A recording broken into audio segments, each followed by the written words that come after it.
إبراهيم أحمد المؤمني مدير السجن المحلي تمسنا. بمناسبة ذكرى 16 لتأسيس المندوبية العامة اليوم المؤسسة السجنية تمسنا، نحتفل وجميع الموظفين بهذه المناسبة، وكذلك احتفاء بهم وللعمل الجبار والمجهودات التي يقومون بها وإبراز أهم المكاسب التي تم تحقيقها خلال السنة المنصرمة.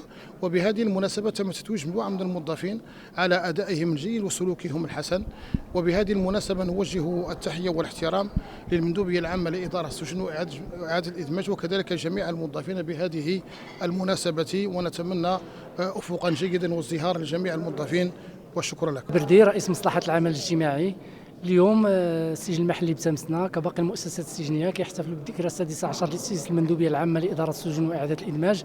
هي محطه لاستحضار ما تحقق من انجازات ومكتسبات من جهه ومن جهه اخرى، استحضار العمل النبيل الموظفين المندوبيه العامه لاداره السجون واعاده الادماج، لا من الناحيه الامنيه ولا من الناحيه الاصلاحيه، طبعا باستحضار المقاربه الحقوقيه. هي مناسبه كذلك باش نذكروا بالمجهودات اللي كتبذلها المندوبيه العامه بشراكه مع الفعاليات المحليه والقطاعات الوصية اللي كنشتغلوا معها.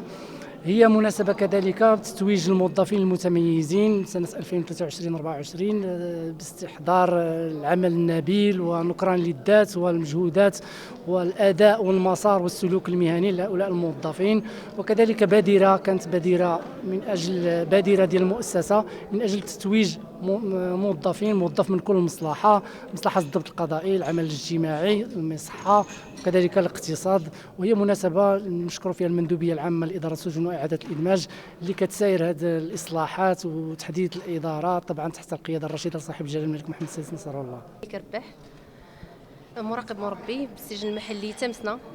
كنتوجه بكل الشكر والاحترام لجميع اطر المندوبيه العامه لاداره السجن واعاده الادماج، على راسها السيد المندوب، واخص بالذكر السيد مدير السجن المحلي تمسنا على المجهودات الجباره اللي تيقوم بها من اجل توفير واحد الوسط ملائم كنشتغلوا فيه رغم مجموعه من الاكراهات اللي لا تخفى عليكم. واليوم كنفوز بجائزة الموظفة المتميزة، وهذا شرف ليا وشرف جميع الإخوان الموظفين معي في السجن المحلي تمسنا. وهذه ما هي إلا تحفيز المزيد من العطاء إن شاء الله، ومزيد من النكران للذات والتضحية من أجل تنزيل الرؤية الاستراتيجية ديال المندوبية العامة لإدارة السجون وإعادة الإدماج.